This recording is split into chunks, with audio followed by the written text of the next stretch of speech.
Bom dia, é uma grande alegria, uma honra poder estar aqui num momento tão importante, né, que é o lançamento do Inbox 4.0. Bem, eu vou falar sobre blogs, twitters e jornais e vou discutir com vocês esses conceitos. Interessante que o Jenkins, que é um pesquisador importante da MIT, ele comenta que existem duas tendências contraditórias hoje na comunicação. A primeira tendência que poderia ser dita é que as tecnologias digitais reduziram o custo de produção e distribuição, permitindo que as pessoas possam se apropriar dos conteúdos midiáticos. Por outro lado, cresce a concentração do controle da mídia mainstream por um pequeno grupo de conglomerados multinacionais. Seguindo no mesmo raciocínio, então poderíamos perguntar, a estrutura midiática está fora de controle sem os gatekeepers em jornalismo, né? Nós chamamos de gatekeepers aqueles que controlam não apenas aquilo que é publicado nas instituições midiáticas, nos jornais e revistas de jornais, mas também se controla aquilo que não é publicado, que dá um poder muito grande. Ou nós poderíamos perguntar, os gatekeepers nunca tiveram tanto controle? Por que essa pergunta? O relatório da State of News Media de 2007 nos mostrou que tradicionais grupos jornalísticos americanos estão aumentando a sua força. Por exemplo, CNN e New York Times continuam entre os líderes de acessos em busca de notícias. Eles vêm atrás de Yahoo News e MSNBC, que já nos mostra aqui essa nova organização da informação, mas continuam muito fortes. E houve um crescimento de 20% de 2006 para 2007. Essas grandes empresas, CNN e New York Times. E 95% dos 100 principais jornais americanos mantinham blogs de repórteres. Então, vocês vejam que interessante. Nós não podemos apenas pensar blogs, né, como muitos ainda falam que blogs são diários pessoais de adolescentes, como se fosse um meio de comunicação, novo meio apenas para a gurizada, né, poder bater papo furado. Então vocês vejam que a própria grande mídia, né, tem os seus blogs bastante importantes, muito lidos, né? Então a blogosfera hoje precisa ser analisada e entendida para além da sua infância, que foi há pouquinho tempo atrás.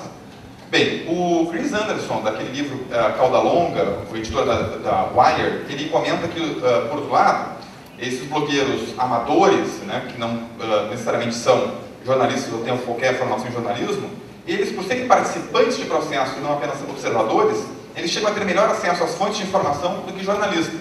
Então vocês vejam que o embate que nós temos hoje, né, da grande mídia com estes amadores. O New York Times, então, diz o Chris Anderson, não está mais competindo apenas com outros jornais, mas compete também com todas as informações que estão online. Bem, deixa eu falar um pouquinho então sobre blog. Nós podemos então comparar, entender blog como uma mídia?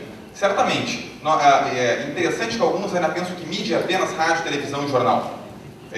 As relações públicas, publicitárias, vão pensar inclusive um evento como mídia, né? Uma lata de lixo como mídia. Então nós precisamos entender que o blog ele é um meio de comunicação, ele é um dos principais meios de comunicação que apareceram nos últimos tempos, ele não é uma moda, ele não está passando, ele por outro lado está se fortalecendo, e nós não podemos pensar que o blog como um meio, né, aliás a internet não é um meio, a internet é apenas essa infraestrutura, como o éter, né, para o rádio, o éter não é um meio de comunicação, o rádio é um meio de comunicação, então a internet não é um meio de comunicação, mas o blog sim é um meio de comunicação. Nós não podemos pensar um ou outro blog como representante de toda a blogosfera. Nós precisamos pensar, por exemplo, que o blog Noblar é um veículo do meio blog. O meu blog, alexprimo.com, ele é um veículo que usa este meio de comunicação que é o blog. E com isso, nós percebemos que algumas oposições maniqueístas que faziam sentido até pouco tempo, como broadcasting e narrowcasting, já não fazem mais sentido diante desses novos meios digitais. Então, para isso, eu passei a usar uma classificação, a tipologia dessa autora Thornton, que ela fala em mídia de massa. Então nós podemos pensar então o Globo, né, um jornal, podemos pensar a Folha de São Paulo, o Estado de São Paulo, mídia de massa. A mídia de nicho, seguindo essa tipologia, seria uma revista segmentada, como por exemplo a revista sobre pesca, e a micromídia, um fanzine distribuído de mão em mão. Agora, nós podemos questionar se a micromídia cabe para esses pequenos blogs. Então, tentando analisar esses novos fenômenos, eu me dei conta que existe aí um subtipo que nós poderíamos chamar de micromídia digital.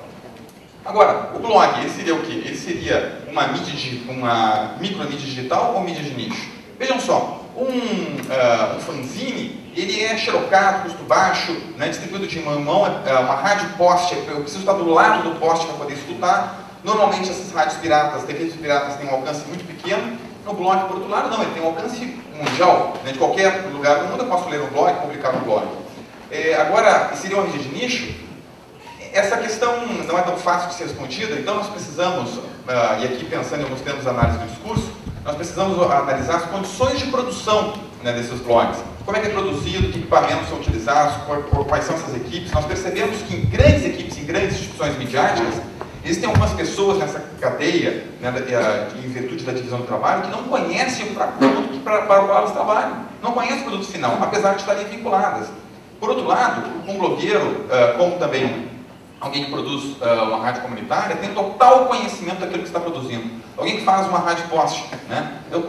Muitas vezes é uma pessoa só, como é um blog. Eu faço design, eu escrevo os textos, eu divulgo. Então, por outro lado, quando se refere às condições de recepção, é diferente daí um fanzine e uma rádio pirata de um blog, que pode ser, inclusive, não apenas acessado, mas também comentado. Muitas vezes eu não tenho condições, ou não consigo mais achar a pessoa que me deu aquele fanzine. O blog, pelo contrário, é realmente um espaço conversacional. Mas nós não podemos ficar analisando, como fazemos até então, olhando só as condições de produção e as condições de recepção. Nós precisamos também pensar, hoje, nas condições de interação. Que tipo de interação está sendo mantida entre os atores hoje desse processo comunicacional? Também precisamos compreender que o composto, estou chamando de composto informacional mediatizado, ele não pode ser mais julgado, como nós acadêmicos gostamos de fazer, né, julgar o que é o melhor, o que é o pior. Né? Então, só os jornais, as televisões, e as grandes rádios, as grandes revistas, essas são as informações de credibilidade, os veículos, e aí certos veículos, né, são os importantes. Ora, para nós não importa que nos digam, esse é importante, aquilo não é importante, esse é trivial, esse é só uma balela, é só um bate-papo furado. Nós escolhemos aquilo que é relevante para nós no momento que entendemos que é relevante, né? Então nós hoje não estamos mais, podemos mais dizer, onde é que você viu isso? Onde é que tu viu essa informação? A gente nem sabe se foi que a gente leu em algum grande jornal, ou se a gente viu num blog. O interessante é que isso forma um grande composto que nos informa dia a dia e nos deixa absolutamente atualizados. E também não podemos mais pensar na oposição entre esses níveis de mídia. Hoje, então, existe um encadeamento midiático. Eu posso ver novela, daqui a pouco eu venho aqui no blog, eu vejo alguém comentando aquela novela, ou Big Brother, depois tem uma mídia de nicho, uma revista segmentada comentando o que foi discutido num pequeno blog. Então nós vemos que esse composto acontece através desse encadeamento desses diferentes níveis midiáticos. Bom, tendo visto isso, é interessante agora a gente discutir um pouquinho de blogs e do Twitter, que é um microblog. Né? O Gil já falou, para quem não conhece, o Twitter é um blog, é um tipo de blog, é um microblog, onde se pode escrever apenas 140 caracteres, não mais que isso. Bem, dentre os blogs, nós temos hoje já condomínios de blogs, inclusive rentáveis, como eu do Internei. Ontem eu estava no Digital Age, estava lá conversando com ele. Ele gerencia e criou esse condomínio de blogs aí, que inclusive tem propaganda, gera outros negócios. Então já passou um pouquinho também daquela infância, né, daquela visão essencialista do blogueiro, é aquele menino, né, que coloca lá suas opiniões em um texto confessional, falando apenas de si, do que ele pensa, né, sobre a sua vida. Hoje nós temos inclusive esses profissionais independentes, então, inclusive, se profissionalizando, né? Por outro lado, o blog também não é só isso é um trabalho independente. A própria Globo tem esse grande portal de blogs, onde nós temos blogs da Hebe Camargo, da Ana Maria Braga, né? Tem esses atores globais estão lá colocando suas fotos, e chega a ter, às vezes, assim, 500 comentários, 1000 comentários. Ontem eu vi um post que tinha 15 mil comentários, parece uma coisa impossível. É bem verdade que as pessoas estão lá batendo papo, elas vão lá e fazem quase uma sala de bate-papo nesses blogs. Mas não se pode negar, né, o peso que esses blogs têm. Então nós não podemos mais pensar que blog é a oposição à mídia de massa, às instituições midiáticas. As próprias instituições midiáticas estão explorando esse meio de comunicação. E seria muito engraçado se o meio de comunicação tivesse uma barreira. Não, o blog não permite que o capital entre, não permite que os grandes players, então, como se gosta de dizer, entrem nesse meio de comunicação. Não tem barreira, é um meio que está aberto a todos os tipos de uso. A diferença eu não podia ter um canal massivo, mas eu posso ter um blog. Essa é a grande diferença.